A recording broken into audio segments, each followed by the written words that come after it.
City Chamber's 28th Annual State of the City. We thank you for joining us today. It's truly inspiring to see more than 1,400 business, civic, and community leaders gathered in one room for this year's, I'm going to say this loud, sold out event. It's a sold out event. You represent the partnerships, collaboration, and shared vision that continue to drive Oklahoma City's growth and success. Together, you're helping build an even stronger future for our community. Before continuing my remarks, I'd like to give a special thanks to today's presenting sponsor, the Oklahoma City Thunder. Yes.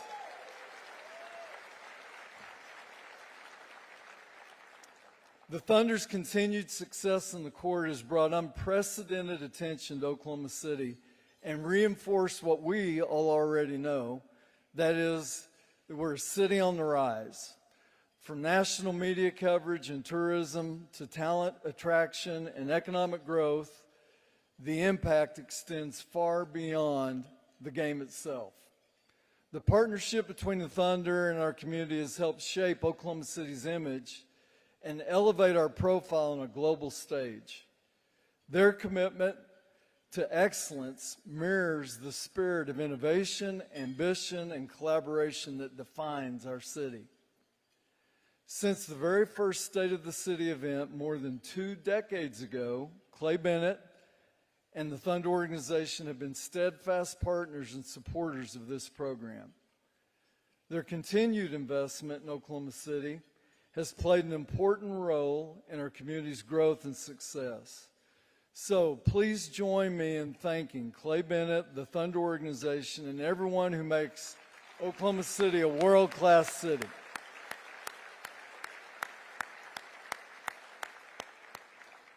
Thank you, Oklahoma City Thunder, for your support, and also please enjoy the gift at your seat, which is courtesy of the Thunder. Now, I'd also like to recognize our platinum sponsor, Express Employment Professionals. Please direct your attention to the screens. We're Express Employment Professionals. We put people to work and help companies grow with one purpose: helping people succeed. We make it easy to apply with 0 fees for job seekers.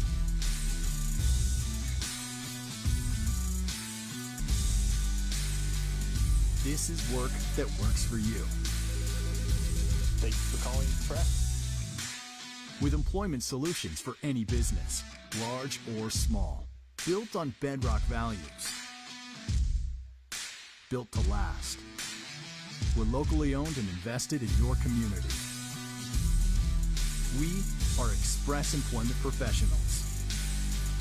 Respecting people, impacting business.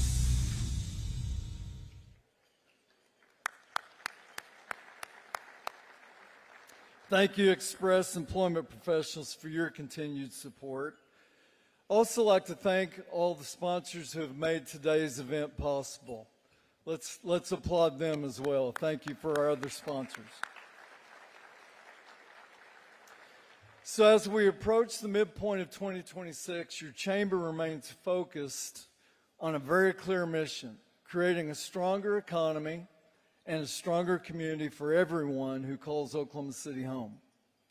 Earlier this year, our board of directors adopted the 2026 strategic framework centered around 5 key priorities that are shaping the future of our region: economic growth, community vitality, education and workforce development, leadership and advocacy, and community brand and visibility.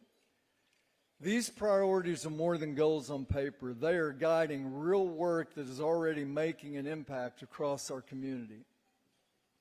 Economic growth remains at the core of everything we do, so I want to highlight our progress on a few of the Chamber's key priority areas.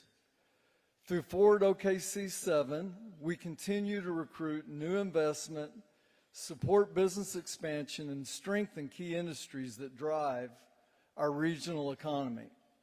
This year, we have continued to advance initiatives that support business sectors that are creating high-quality jobs and ensuring Oklahoma City remains competitive on a national stage. At the same time, we're expanding our military strategy efforts, working alongside community partners to protect and grow the economic impact of Tinker Air Force Base and our military installations. These assets contribute billions to our economy, and they remain critical to Oklahoma City's and our nation's long-term success. Oklahoma is very proud of the role Tinker plays in the defense of our country. So I'd like to take a moment to recognize Colonel Cisco Harris, Installation Commander, and Chief Master Sergeant Malcolm Summers, 72nd Air Base Wing Command Chief, who are with us today. And I believe they're sitting over here.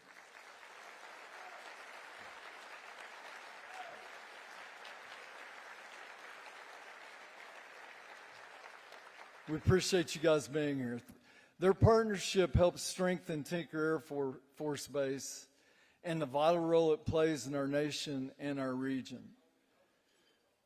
These guys lead nearly 3,000 airmen and provide installation support for over 27,000 personnel assigned to the Headquarters Air Force Sustainment Center, to Oklahoma City Air Logistics Complex, the 552nd Air Control Wing, the Navy Strategic Communications Wing 1, 507th Air Refueling Wing, 448th Supply Chain Management Wing, and 45 other associated units at Tinker. So thank you again.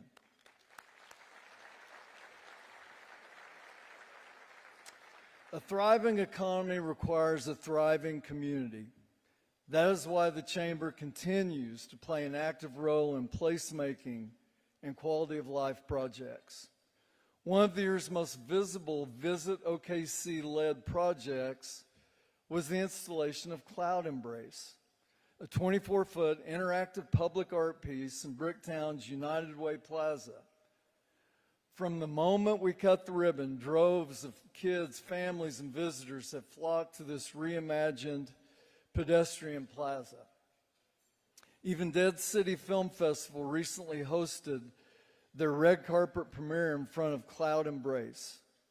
Like all big projects in OKC, we don't do this work alone. We value our partnerships with the Inasmuch Foundation and the City of Oklahoma City, who shared our vision for this placemaking project and helped us bring it to life. You're familiar with the voting campaigns our chamber leads to pass critical funding for Oklahoma City's future, from maps to the new arena to our latest general obligation bond. But our work does not stop when the vote is passed. Chamber staff continue to play pivotal roles in many of our projects shaping our community. That includes the transformational projects like the future Continental Coliseum and the MAPS 4 multipurpose stadium.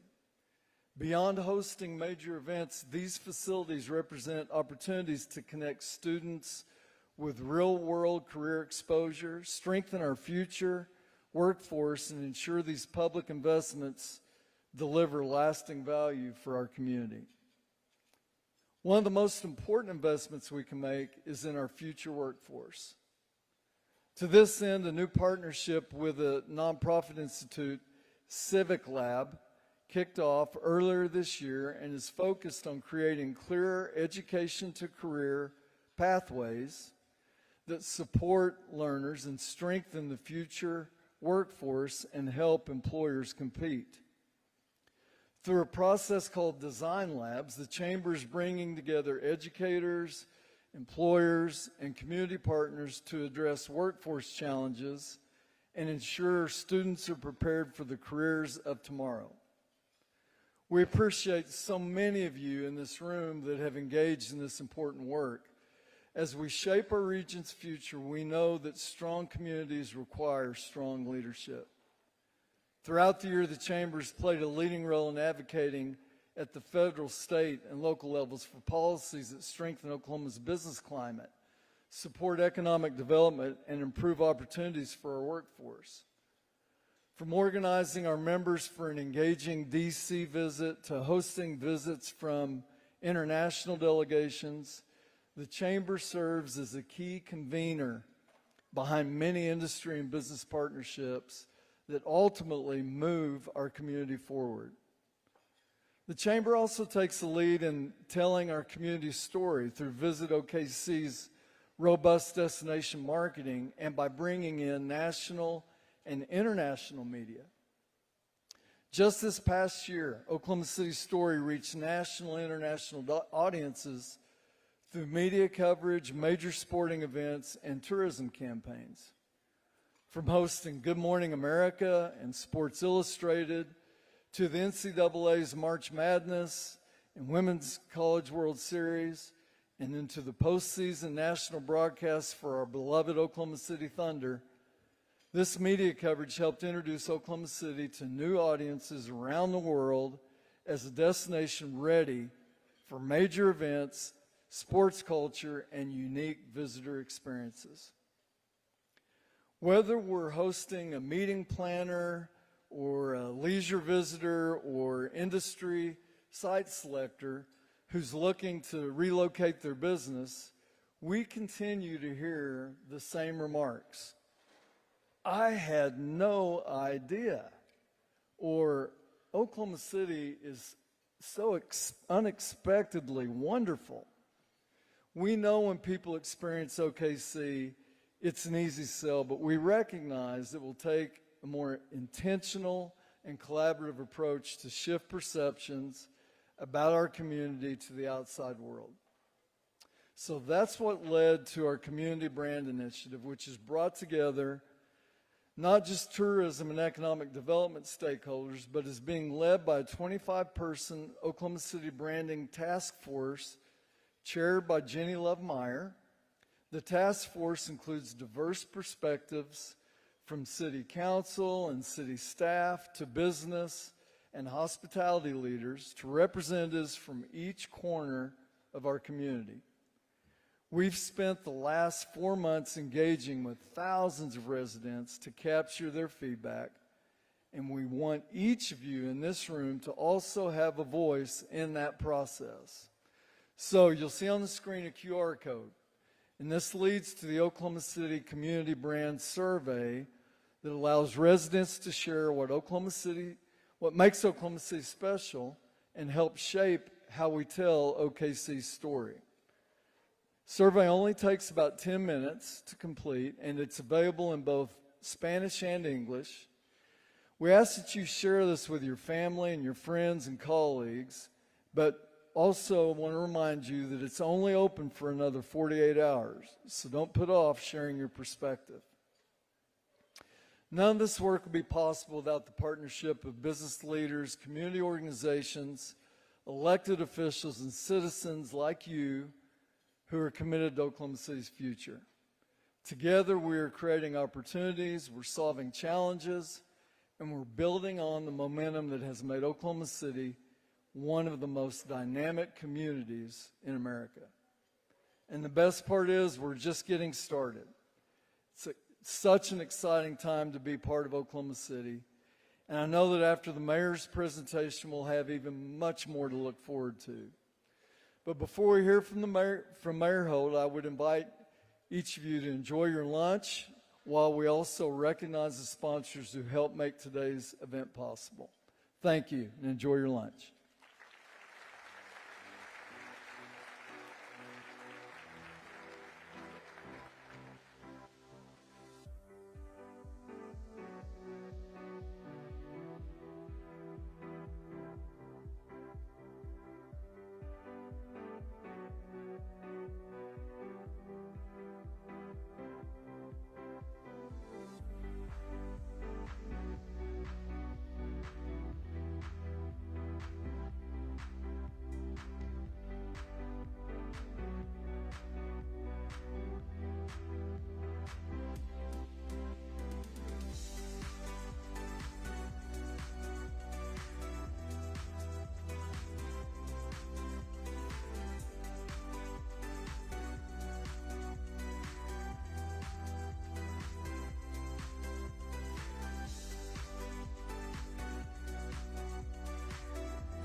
Ladies and gentlemen, here to resume our program, please welcome once again Chair of the Greater Oklahoma City Chamber, Mike Ross.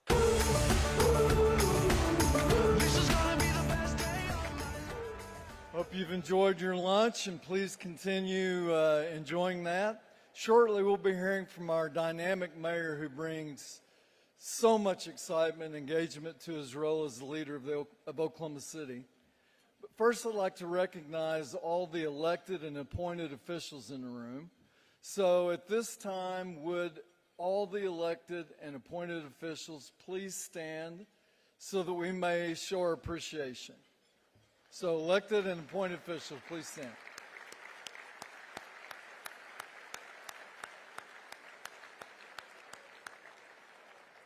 We appreciate your support. Today, we're pleased to hear from Oklahoma City Mayor David Holt for his 8th State of the City address. Mayor Holt is the 38th mayor of Oklahoma City and was first elected in 2018 to serve our great city. He was reelected in 2022 and then again in 2026. And he is the 5th mayor to be reelected to a 3rd term. Mayor Holt is a member of the Osage, yes, that's worthy of applause. Mayor Holt is a member of the Osage Nation and is Oklahoma City's first Native American mayor. In 2023, Mayor Holt was named by Time as one of its 100 next most influential people in the world, not in the city, in the world. Mayor Holt previously served in the Oklahoma Senate for 8 years, and he recently finished serving as president of the U.S. Conference of Mayors. Mayor Holt is currently the dean of Oklahoma City University School of Law. The mayor received his BA degree from the George Washington University and his JD from Oklahoma City University School of Law. His wife, Rachel, is the president and CEO of United Way of Central Oklahoma, and they reside in Oklahoma City. Yes. And they reside in Oklahoma City with their 2 children, George and Maggie. Ladies and gentlemen, please join me in welcoming the 38th mayor of Oklahoma City, Mayor David Holt. Engine number 9 on the New York Transit line. If my train goes off the track, pick it up, pick it up, pick it up. Back on the scene, crispy and clean. Well, thank you. Thank you so much, Mike. I'm grateful to you and the Chamber for this platform, which we have used to great effectiveness over the last 8 years. But more importantly, I'm grateful for the secret sauce on display here today. The modern Oklahoma City Renaissance would not be possible without the partnership between city government, this chamber, and the people of Oklahoma City. So thank you, Mike, to you and your board, and Christy Gillenwater and her team for all that you do.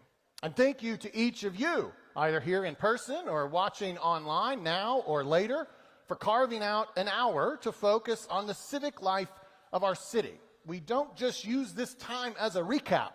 We get work done each year in this room. This is my 8th State of the City address, and each of them has served a specific purpose to take this mission-focused city into its next endeavor. Over the last 3 decades, we have elevated Oklahoma City to the global stage, and yet even more remarkable is the fact that we have never grown complacent. Each time we notch a win, and all we do is win, we ask, what's next? Once again, I will answer that question today. First of all, since we last gathered, we have had 2 municipal votes. The first I'll mention was pretty important to me. It was my reelection in February when you bestowed upon me a 3rd term with 86.5% of the vote. It remains the honor of my life to serve my hometown in this way, and I thank you for the validation that came with the magnitude of the support. The other election was important to all of us. It was overwhelming as well, and that was the passage of our $2.7 billion core infrastructure bond issue that puts $1.5 billion into 433 individual projects, improving streets, bridges, and traffic and another $1.2 billion into core needs like police, fire, drainage, parks, transit, libraries, economic development, and affordable housing. The bond issue vote last October contained 11 questions. The lowest one received 75% support, and the highest one received 85% support. Once again, in our city, voters that are registered as Republicans, Democrats, and Independents found consensus and voted the same way on the same day for the betterment of our community. We truly are united as one OKC.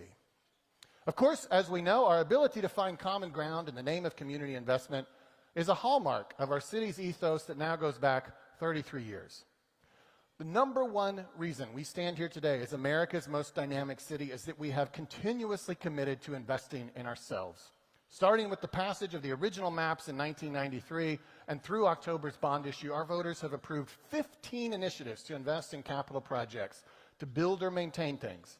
And the dollar amount of those 15 initiatives, and this number is not adjusted for inflation, totals just under $10 billion. And $5 billion of that commitment has come since I took office, and so most of the projects funded by that $5 billion still await their ribbon cutting. We still have much to look forward to.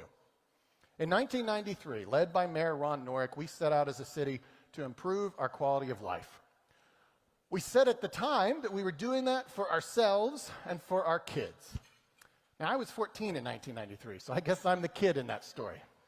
And indeed, people of all ages are now staying in Oklahoma City.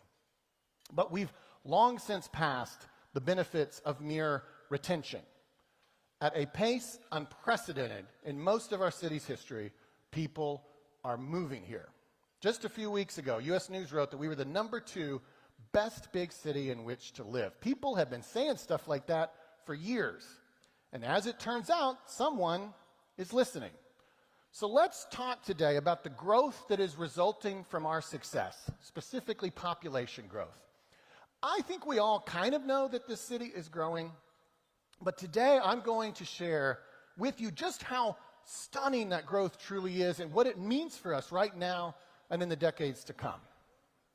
I sat down this week and created a relatively simple breakdown of our city's population growth since the first post-statehood census in 1910. This isn't a terribly complicated analysis, but I'd never actually seen it presented this way before. You see on this chart Oklahoma City's census population every 10 years since 1910. And then you also see in the red there, the red print, you see how many people were added to the city's population each decade. You see there that we started in 1910 with 64,205 residents inside the city limits. Over the next 10 years, we added 27,090 residents. Then oil was discovered in OKC in 1928, and we were an overnight boomtown. By 1930, we had added 94,094 new residents in that decade. Because of the oil discovery, that period between 1920 and 1930 was an enormous growth decade for our city. The next big decade for growth, you see, was the 1950s, when we added over 80,000 residents. And then you see in the 1960s, 70s, and 80s, growth was more muted, around 40,000 each decade. Then, maps passed in 1993, and in that decade, the 1990s, we added 61,413 residents. Then the last original maps project opened in 2004. The Thunder arrived in 2008. We just kept passing all those initiatives I just talked about, and we've been on a rocket ship ever since. Between 2000 and 2010, we added 73,867 residents. And then between 2010 and 2020, we added 101,055 residents. 5 years into this current decade, we've already added 38,795 residents, which means we're on pace to add nearly 78,000 residents this decade. So 4 years from now, in 2030, we will have added over 250,000 more residents in the city limits than we had living here in 2000.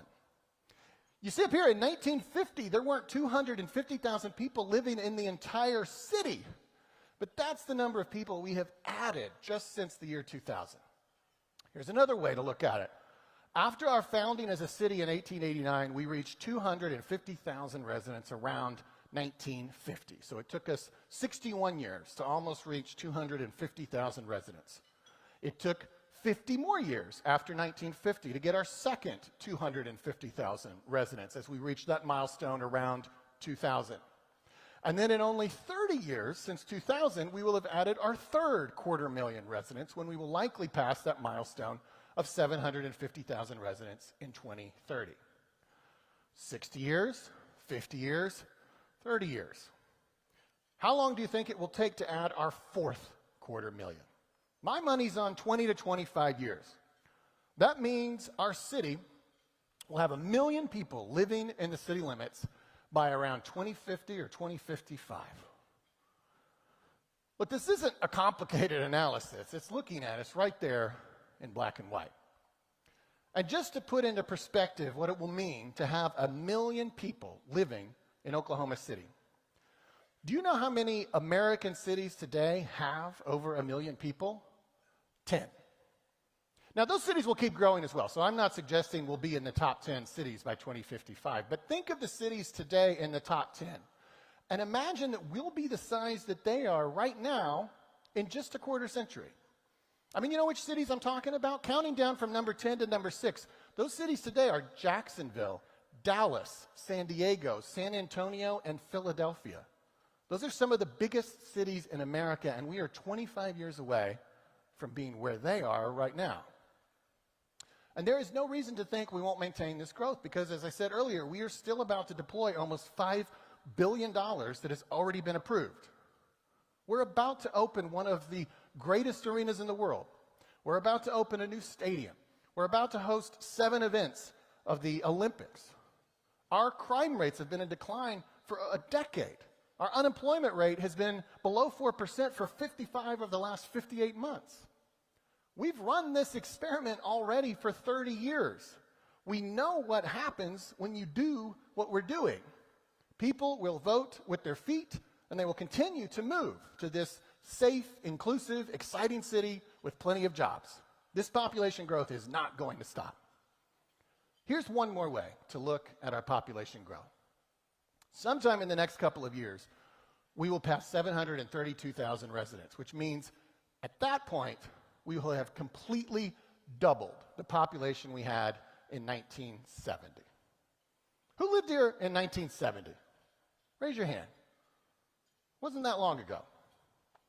And if you lived here in 1970, you drove on I-40, you drove on I-35, you drove on I-44. The fundamentals of our city's transportation network are the same today as they were in 1970.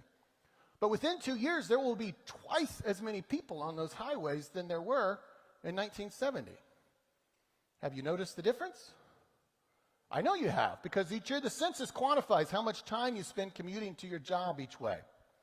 In 2005, 20 years ago, they said that you spent an average of 19.2 minutes driving to your job in Oklahoma City. Today, they say you're spending an average of 22.1 minutes. That's 3 minutes more each way, which is a 15% increase. Since 2005, that's an additional 6 minutes per day and a half hour more per week. That's 26 more hours a year. A full calendar day each year that you're spending in traffic that you weren't spending in 2005. Nothing is more precious than our time, and we're spending more of it each year in our cars. And that's not to speak of the behavior changes you might already be making to limit your time in traffic. Rush hour is getting longer, and people tell me their new avoidance strategies every day. People are starting to go to work earlier or leave later to avoid traffic. It used to be in Oklahoma City that if you showed up late to a meeting, you said, "Sorry, I got stuck in traffic," and people kind of gave you side eye. Not anymore, which is actually convenient for people who were already late to everything. Listen, everything I'm describing, the population growth, the increasing traffic, these are cold, hard realities. Nothing I'm describing is suddenly going to reverse itself. And I can't stop people from moving here. We can't build walls around the city. The only way to encourage them not to move here is to make it miserable to live here. But then we have to live in that miserable place too. We ran that experiment already as well. Nobody wanted to move here in the 1980s, but nobody tells me they want to bring back the 1980s in Oklahoma City. We want a high quality of life in Oklahoma City. We are unapologetic about that. But when you have a high quality of life, people are going to move here. And the first place you'll feel it is on our roads. Now you might be saying, okay, you're right, we're growing, and I don't want to sit in traffic for hours. Can we expand the highways? Well, no, not really. I give a lot of credit to Secretary Tim Gatz and the Oklahoma Department of Transportation for the innovative things they're doing, and we're always grateful for the investments they make in OKC. But there is a harsh reality that there is only so much they can do to lessen our time in traffic. We already have 3 interstates and multiple turnpikes. Yes, the new turnpike to the south will divert some traffic, but that's kind of the last big project there's room for. The metro has pretty much reached the point of saturation with highways. Now, there's always improvements that can and will be made to choke points in our existing network, and that will help. But new highways or adding significantly more lanes is just not feasible for most of our existing system. And I would also add that adding lanes is not the panacea you may think it is. This is a photo of Interstate 405 in Los Angeles. If you're intoxicated with the idea of adding lanes to our highways, there's nothing more beautiful than this image. Look at that, 12 lanes across. And all those cars are still just sitting there. Here in OKC, we live in the 405. In Los Angeles, they live on the 405. But it's not just Los Angeles that has bad traffic. You know, as mayor, I meet people frequently who are experiencing our city for the first time. Mike just talked about that. The comment I'm about to share is one I hear quite often, and you can take it however you wish, but it's just reality that this is something someone says to me almost every week. They'll say, "This city reminds me of Nashville and Austin 20 years ago." Now, I know for a fact that they mean that as a compliment. Nashville and Austin are known nationally as 2 cities that suddenly burst onto the global stage, and I don't disagree that we are living through that kind of elevation in OKC right now. I spoke to it last year here on this stage after our Thunder won the championship. We have arrived. However, another thing that a lot of people know about Nashville and Austin these last 20 years is that their traffic has exploded. Both cities now rank in the top 10 or top 20 of every ranking I can find for U.S. traffic congestion. Both cities have now passed transportation initiatives, Austin in 2020 and Nashville in 2024. But both did so much too late in their growth phase, and leaders in both cities would tell you that. If we really are where they were 20 years ago, that means we still have time, but not much. So to sum it all up, we have spent 3 decades improving our quality of life, and the pipeline for that continued improvement is already full of projects. So we know that people are going to keep moving here. That means population will continue to grow, and by 2055, we'll almost surely be a city of 1 million people. And the first place we will feel that pressure is in our transportation system, which we already are. So if the question at this speech each year is, what's next? I have your answer. Our ability to freely move around our city is in jeopardy, and it is time for a sense of urgency. The urgency comes from the reality that funding and planning and implementation of major improvements in our transportation system will still take many years, no matter how fast we move from this point forward. The best time to start was yesterday. The second best time is today. If you have horrendous traffic and it's already here, and that's when you decide to do something about it, like they did in Austin and Nashville, you are way too late. We can learn from their mistakes. The time to make a commitment is now. That commitment must give us the resources we need to strengthen our existing system of city streets for those who remain in cars, and it must provide public transit alternatives that take some cars off the road and at the very least give each of us a choice. And this new commitment will require new resources. Thanks to the taxpayers, we can generally meet your expectations for services and infrastructure as those expectations exist today. But the resources we have today are not sufficient to meet the looming challenges of growth. Meeting this new transportation challenge is going to require a new commitment from each of us. Now, I want to be clear. On the planning side, we're not starting from scratch. Thanks to the foresight of city leaders, we started the planning and the collaboration 20 years ago. That work we've already done makes this timely opportunity for commitment possible. Let me recap that history just a bit.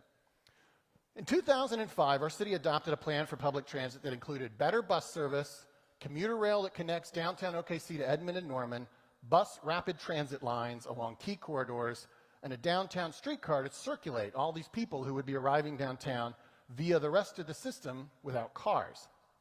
Ever since the adoption of that plan, with the resources available, our city, led by COTPA and Embark, have made progress on those priorities. Through MAPS 3, MAPS 4, bond issues, and federal grants, we've done a lot to invest in some of the infrastructure we'll need. Notably, MAPS 3 built the streetcar, which, by the way, just recorded its biggest month ever with over 33,000 rides in March. A federal grant built our first bus rapid transit up Classen and Northwest Expressway. By the way, that line just recorded a record month for ridership with over 60,000 rides in May. MAPS 4 is adding hundreds of bus shelters and adding bus rapid transit to the south and northeast. All of that is progress, but it's taken 20 years. The growth is passing us by, and the work that needs to be done requires greater resources and a permanent commitment, not a temporary one like those initiatives. Through these last 20 years, we have also engaged in the collaboration and planning necessary to take this next step. My predecessor, Mayor Mick Cornett, began convening our regional cities over a decade ago to talk about a regional transit authority. In 2019, it became official when our city formally joined the state's first regional transit authority, which now includes Oklahoma City, Edmond, and Norman. All regional cities were invited to be a part of this initiative, and ultimately these are the three that have moved forward. And that is fine, because based on both geography and population, Edmond and Norman are the two most critical suburban partners in the metro. Once we created the Regional Transit Authority, I asked one of our state's most successful and popular leaders to chair the effort. And since that time, Governor Brad Henry has been working with his fellow board members from all three cities to develop a plan. They have all, let's hear it for Governor Henry.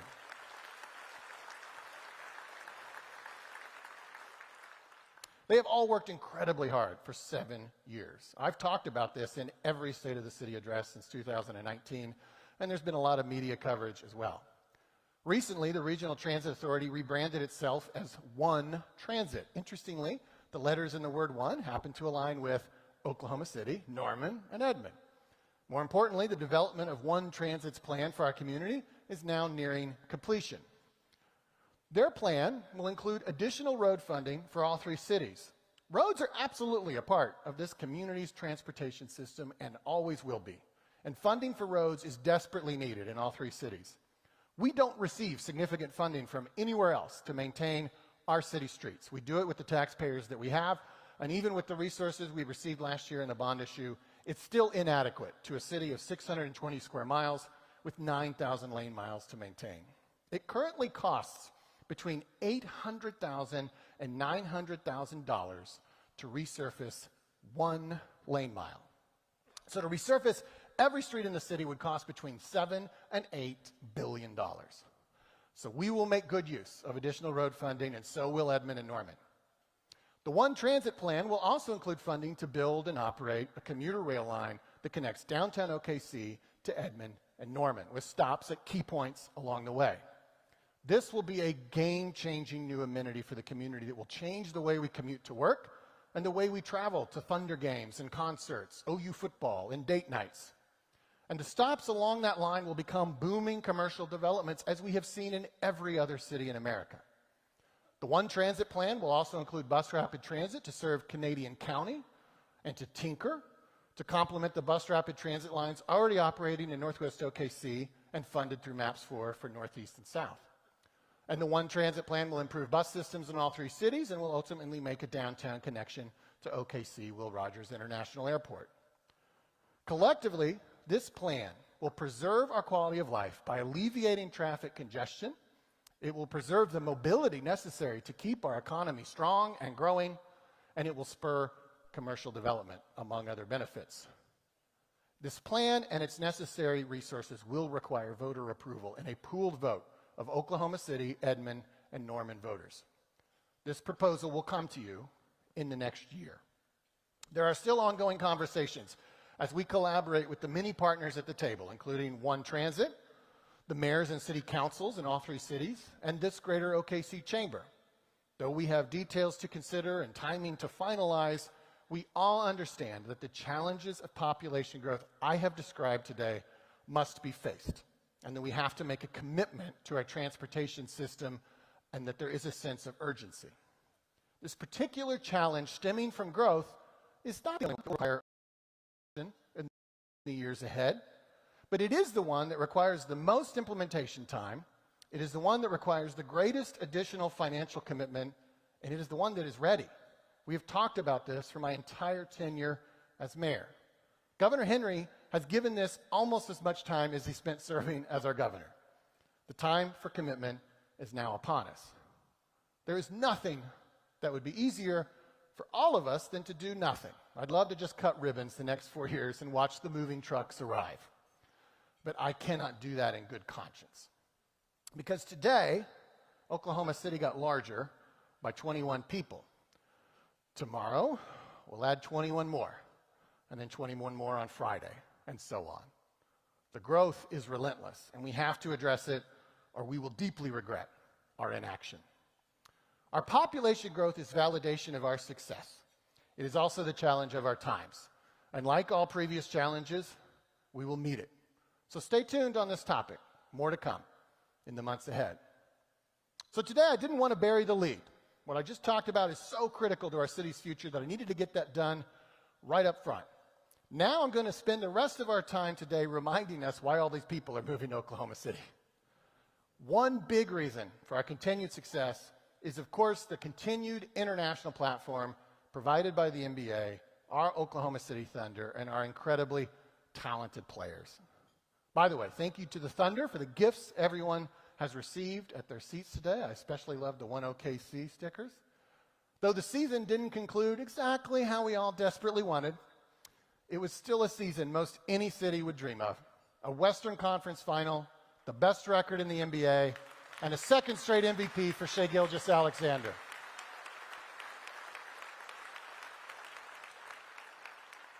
And that second straight MVP for Shai was our city's fourth MVP award in the last 13 seasons. When the season finally ended, it felt like the conclusion of a 14-month chapter in our lives that we will never forget. The playoffs of 2025, our first championship, the parade, the 2 months of community celebration, the raising of the banner, and then the season spent as defending champs. It was a ride for the ages. Again, I want to thank the ownership of the team led by Clay Bennett and his partners, George Kaiser, Jeff Records, Bill Cameron, Bob Howard, Jay Scaramucci, and Everett Dobson. I want to also thank Sam Presti, Danny Barth, Coach Degnauld, and all the coaches, players, and staff, and everyone in the organization for giving that gift of this past year to the people of Oklahoma City. And obviously, it's a gift that keeps on giving. The generous commitment from Clay and his partners to the roster, the brilliant management from Sam, it all means that we're going to enjoy this ride for years to come. And that winning identity will continue to elevate our city because we uniquely place the NBA and the Thunder at the center of our brand. We do so because the NBA has a truly global reach, and the Thunder is an organization of almost unparalleled excellence in professional sports. We have some of the leadership of the Thunder here today. Let's thank the Thunder for this past year.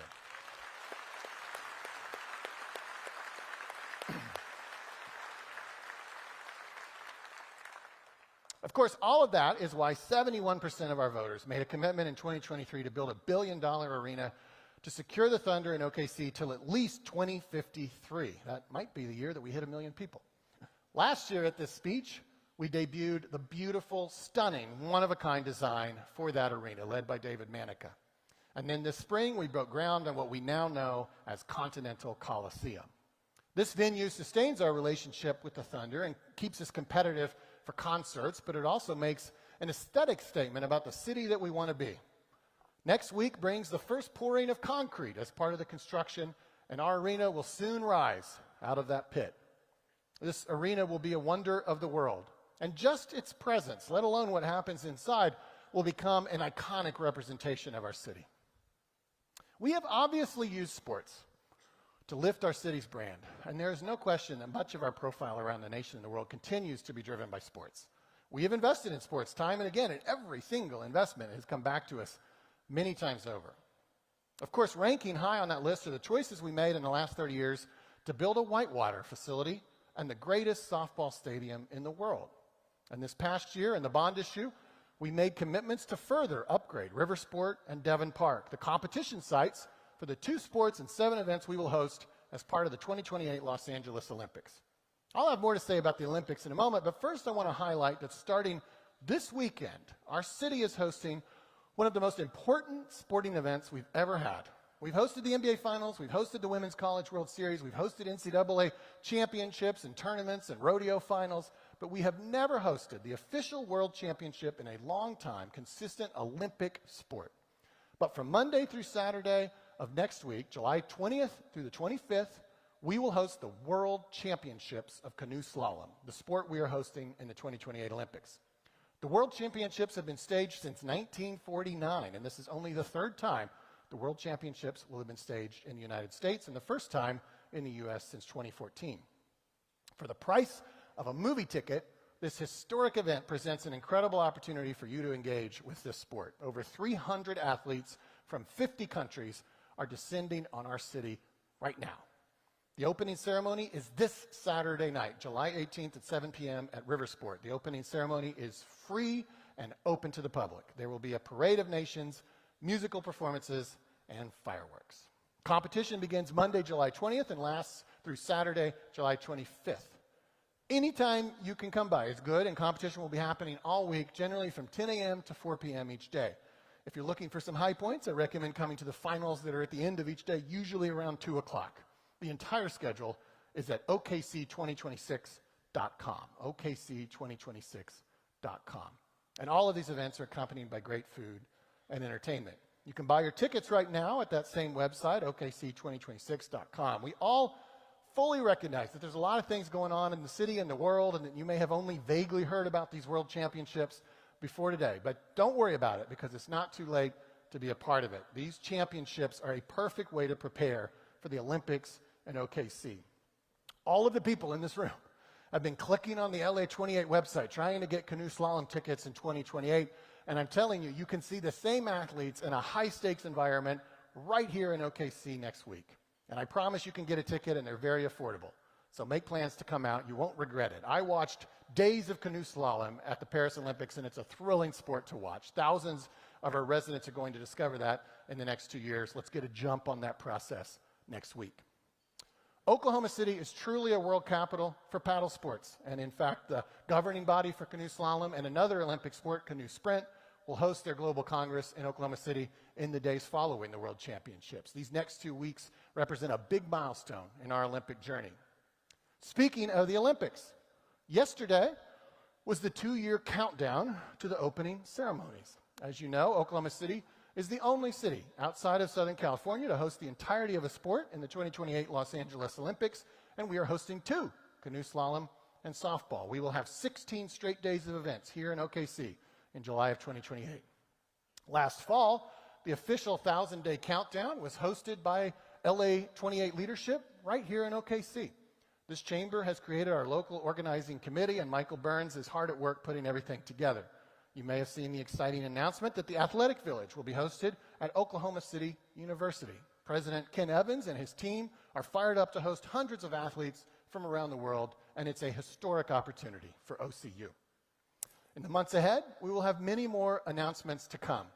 One thing I can't wait for is the day we share with you the official LA28 logo for Oklahoma City. If you followed the games, you know that LA28 has logo variations that utilize different letter A's to represent different things. Maybe you can see that up there. Oklahoma City will have its own A, and therefore our own unique LA28 logo. I think that logo is going to be on a lot of hats and shirts in this state. And I know a lot of people are also still interested in tickets and volunteering. LA28 really leaned into our partnership and gave our OKC residents an early ticket drop before anyone else. But a lot of tickets are still yet to drop, and so keep an eye out for that if you've already signed up. And if you're not signed up, it's not too late. Simply go to la28.org to get in the draw. As for signing up to volunteer, that is also at la28.org, and sign-ups opened yesterday. Many announcements will come out in the months ahead as we finalize our plans. If you've heard me say, we want this to be a festival atmosphere across the city, and so there's a lot yet to roll out. But I'll leave the topic today with one more thing to look forward to. I can share with you today that in the months leading up to the games in 2028, we will see the Olympic torch pass through Oklahoma City on its journey to Los Angeles. As I said, yeah. First person to clap gets to carry it. As I said a moment ago, sports have given us a platform in OKC to tell our story, and this year has been a banner year. We hosted some very memorable NCAA men's basketball tournament games this spring, especially if you were from Nebraska. We've got UFC making its return to OKC this weekend. We welcomed a new Live Golf team and a UFL team. We've enjoyed our Comets all summer, as well as our OKC Spark professional women's softball team. The Spark play at Oklahoma Christian University in OKC as part of a new league, the AUSL, with all games on national television. And our Women's College World Series hosted record crowds and TV ratings, even without OU or OSU for the first time in more than a decade. Whatever the sport we've invested in, our strategies have been rewarded. We believe that will also be true of soccer, the world's most popular sport, and a sport that most of us have been fixated on this summer as the World Cup returned to the United States for the first time since 1994. Today, I have the opportunity to share exciting news about our city soccer team, and I will do that in a few minutes. Get ready. First, I want to update on MAPS 4. Every MAPS initiative is a journey that lasts more than a decade. We're now in year 7 for MAPS 4, and we are right in the heart of implementation. Just a few weeks ago, we cut the ribbon on the Diversion Hub. This is going to emerge as a national model that originated right here in Oklahoma City. The Diversion Hub brings together a hub that has all the services that would be helpful to someone currently engaged with the criminal justice system, so that person can be diverted away from prison or jail. Sometimes prison or jail is the necessary outcome, but if someone can live a productive life and contribute to our community, that's what we want. And that's the outcome we're now invested in. And we're not alone in that investment. The Diversion Hub is very much a partnership with the philanthropic community, and I want to thank everyone who is supporting the Diversion Hub, especially Sue Ann Arnall and the Arnall Family Foundation, who first brought this concept forward in 2019.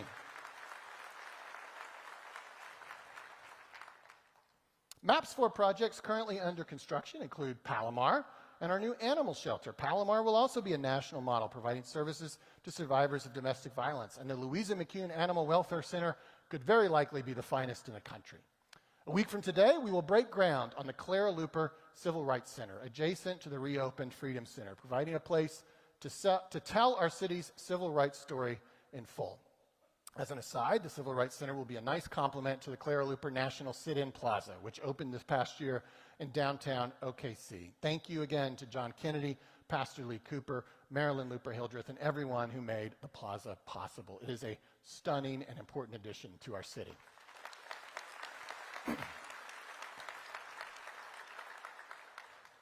Also from MAPS 4, this past year, we opened Dorset Place, a new housing community supporting veterans in danger of experiencing homelessness. We opened a new MAPS 4 pedestrian bridge over the river this past year, providing a link to Ocana. Another recent notable dedication was the unveiling of a massive new piece of public art funded by the Beautification Project in MAPS 4. Kicks 66, adjacent to the National Cowboy and Western Heritage Museum, is a new piece by artist Cameron Eagle that honors Oklahoma City's status in the famous Route 66 song and our place along Route 66, which is, of course, celebrating its centennial this year.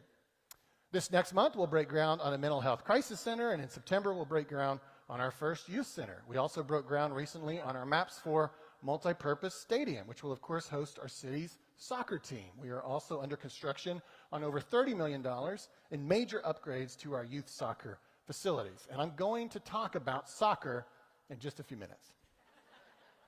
MAPS 4's promise was that it would unleash the power of MAPS in new ways to address human and neighborhood needs and to extend the reach of MAPS across the city. All of that promise is being realized. Thank you to MAPS 4 Citizen Advisory Board Chair Teresa Rose and the other members of the board, and thank you to David Todd and the team of the city who make it all happen. Let's show our gratitude.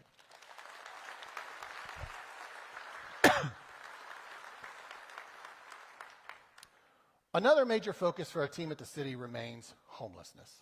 In the past year, our work in homelessness has continued to effectively address a problem that exists in all large cities and is not as easy to address as some would hope. But our Key to Home partnership is leading a comprehensive effort that is closing encampments and getting people off the streets in a sustainable way. This year, our annual point-in-time count, which counts all the people experiencing homelessness in the city, found the first decline since 2022 in the total number of people experiencing homelessness. And for the 5th year in a row, we saw a decline in the total number of people experiencing unsheltered homelessness. All that population growth I talked about earlier puts tremendous pressure on the issues of affordable housing and homelessness. But in the face of that pressure, we have seen success thanks to this community's willingness to pursue effective strategies that actually reduce homelessness. That progress has been gradual but largely consistent for some time. 20 years ago in this city, for every 10,000 residents of OKC, about 30 residents were experiencing homelessness. This year, for every 10,000 residents in the city, 26 residents are experiencing homelessness. That's a decline.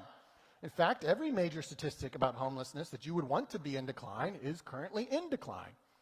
That reality, however, definitely doesn't mean that the job is done. It's never done. These numbers are only moving in the right direction because of careful planning, collaborative implementation, and funding from government, nonprofits, and the private sector. This will always be a challenge in any large city, and in ours, it will require our continued focus, especially because of the growth I've been talking about today. I also have said here before, and I will say again, that even if your citywide numbers are in a relatively decent place compared to your past or compared to other cities, that doesn't mean much to the person experiencing homelessness or to the resident or business owner dealing with the issue in their part of town. And that's why we'll always stay focused on it and why we'll always pursue proven and effective strategies. I can't thank enough the people who have led the Key to Home partnership, especially past Chair Clay Moss, current Chair Gary Brooks, all of the board members, all of the many nonprofit partners, philanthropic partners, including the Inasmuch Foundation, and the entire team at the city, especially Jamie Caves. Why don't we thank that group?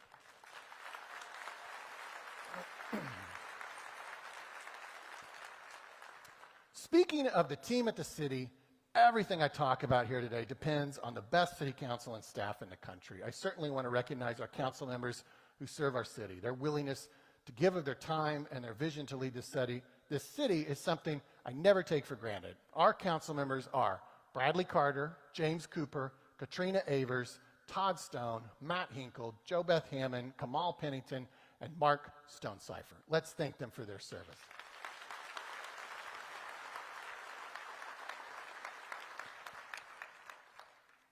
And of course, we owe gratitude to our staff team at the city, led by City Manager Craig Freeman, who is now officially the second longest serving city manager in our history. Our success as a city would not be possible without our 5,000 city employees.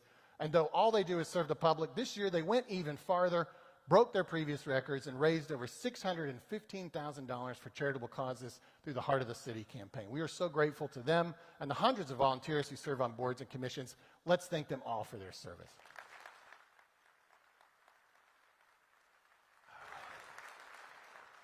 Holt my beer 4.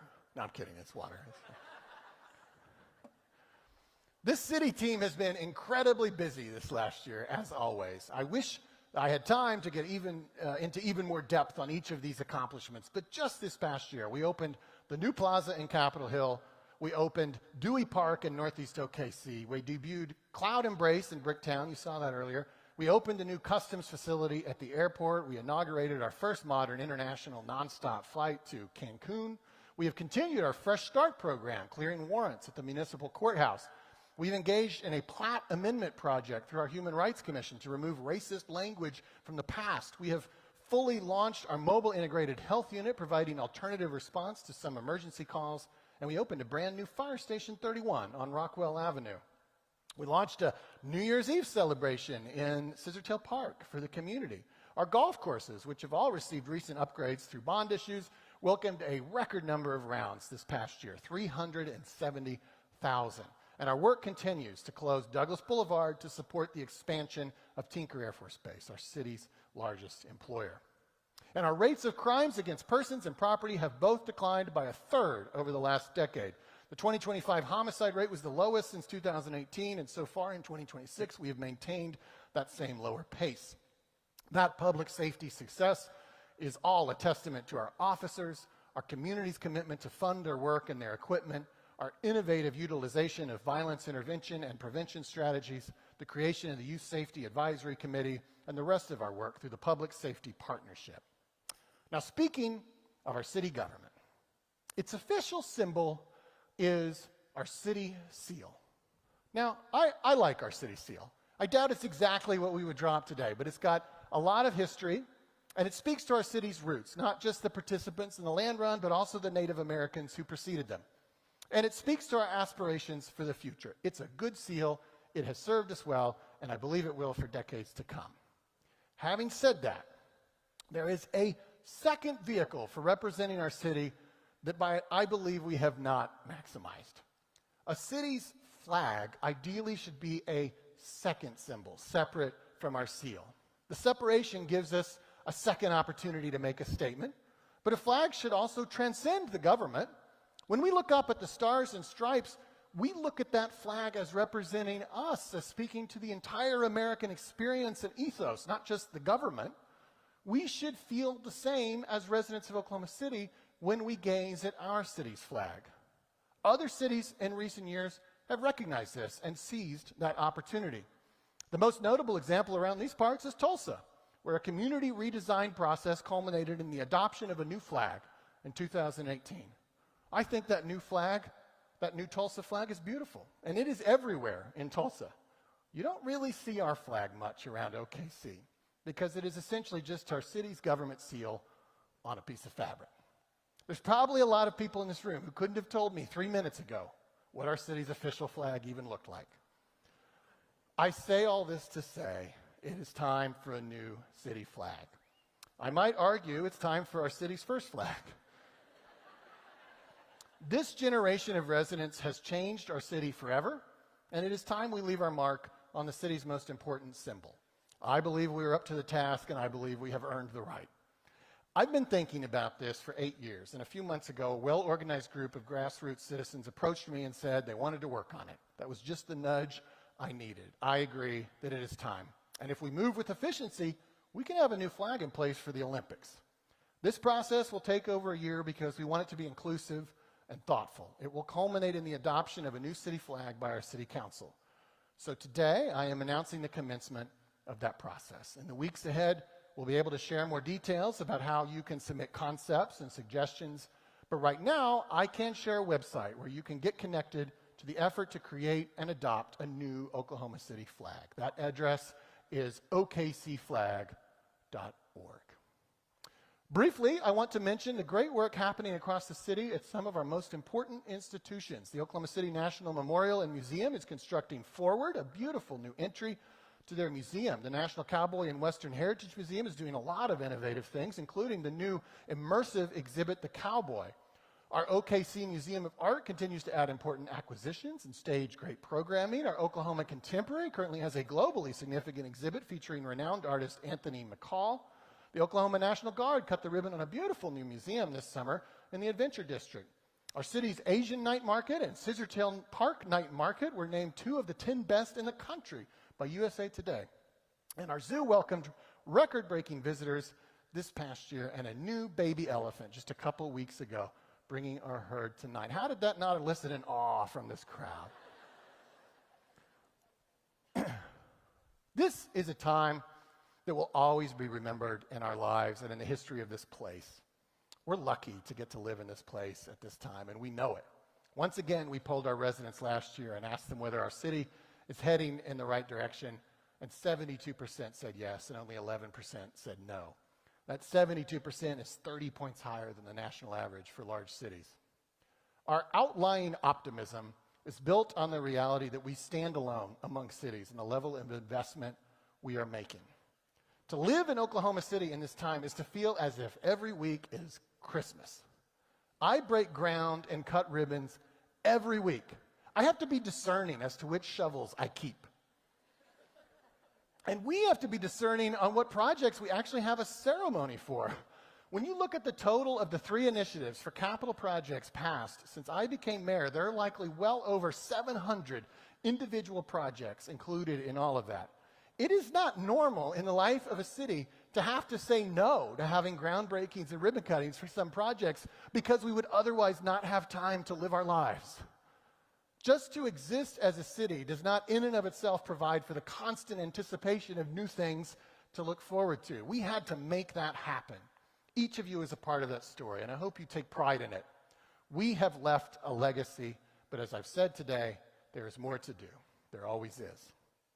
Now, before I get to my final topic today, I want to thank the folks at my table here for what they mean to me. My kids are usually here, but they had conflicts this time. I am grateful, as always, to have Rachel here. I'm so grateful for what Rachel does for our city as leader of United Way, and I'm also so grateful that she has supported me in my endeavors. She'll scold me later for this, but would you please join me in thanking my wife, Rachel?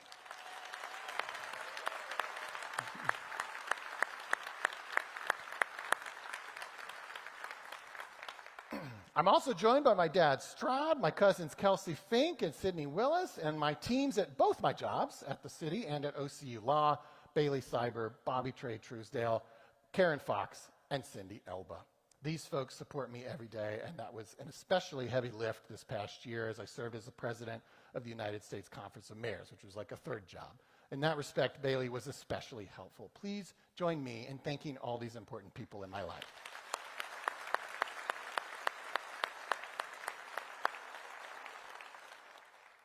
Okay, now, I've been teasing a topic all day that I thought would be a fun way to conclude our time together this afternoon.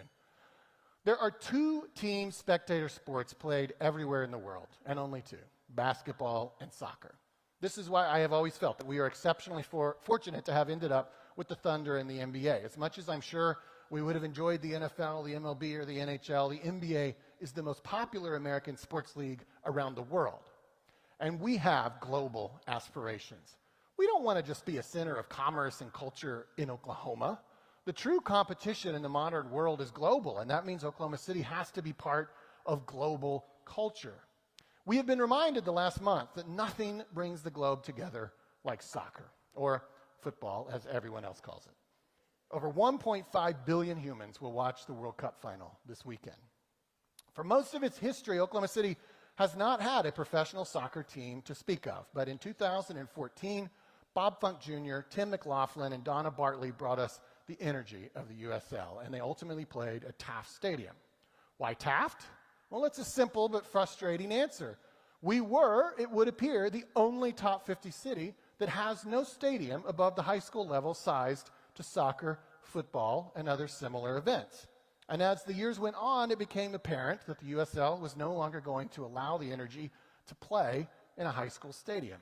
So, as we were developing Maps 4, we finally recognized that this city needs a stadium, and so we included it. The catalyst for that stadium was soccer, but it could also be available for concerts, American football games at different levels, and all kinds of things.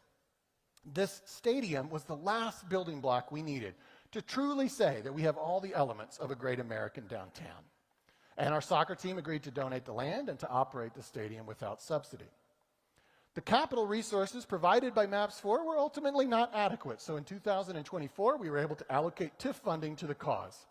And then in last year's bond issue, the voters approved the final funding piece, a contribution that brought the total budget to $120 million. In the meantime, our USL team went dormant to await the new stadium, and it was purchased by a group led by Christian Kennedy and his company, Echo. Christian's vision and leadership has attracted partners that include beloved local legends Russell Westbrook, Jalen J-Dub Williams, and Baker Mayfield, as well as Josie Altador, Cindy McLaughlin, and Nick Gross. Also supporting Christian in this effort is the Chickasaw Nation. This same group is also envisioning a mixed-use development around our new stadium, working with smart people like Mark Beffert. The prospect of the new stadium has already attracted a UFL football team and promises to open up other opportunities in the years to come. In June, we broke the ground, and the stadium construction is now underway with the plan that it will be available for the 2028 USL season. We are almost surely the only city in the world currently building both an arena and a stadium just a few blocks away from each other. That stadium paves the way for the return of professional soccer in OKC. Our city is doing more to support and cultivate soccer right now than any other American city. We're not just building a stadium. Right now at South Lakes in South OKC, And at Cameron and North OKC, we are currently putting $30 million in MAPS 4 money toward 2 youth soccer facilities that will be among the finest in the region. And Tim and Liz McLaughlin and their many partners in Fields and Futures are out there making sure that our kids have great soccer facilities across the city. For all these reasons, U.S. Soccer just named OKC one of its original 3 cities. It is named Soccer Forward Collectives. And for all those reasons, the president of the Football Association of the Czech Republic and member of FIFA's Development Committee, David Trunda, is sitting right over there. Yeah. Welcome, David.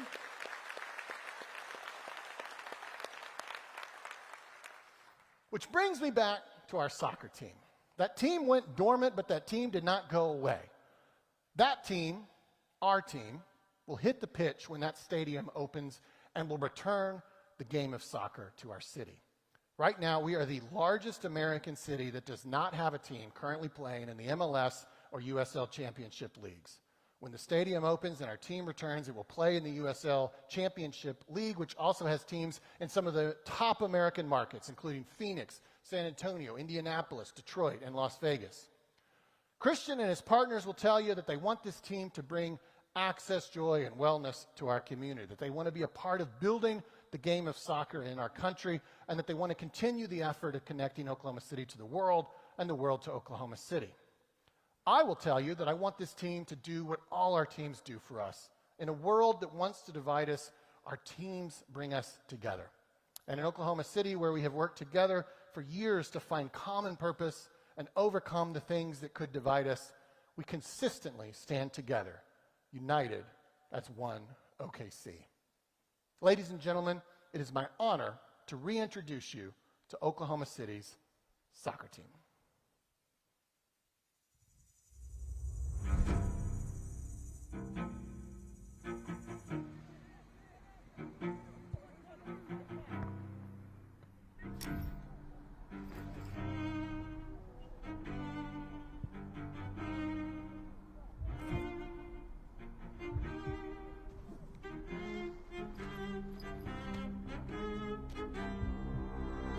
As Oklahomans, working together as one is in our DNA. One community, one family, one spirit, destined to overcome. One team, united in competition against our rivals. We are the descendants of great nations and legendary heroes, heroes who lead our people. People of strength, faith, and perseverance. It is who we are. It is the tie that binds us to one another, to our community, and this community plays to win. 1, 2, 3, 4. We are OKC United. For every kid who dreams of greatness, for every family that nurtures those dreams, for every neighborhood across the city who believes that our time is now. This team is for you. We're building something special here, developing the next generation to compete at the top of the world. Our beautiful community playing the beautiful game. Oklahoma soccer, built right here. The world brought us its game. Now we're taking OKC to the world to bring access, joy, and wellness to the community, to make the game of soccer native to America. We are one. OKC United.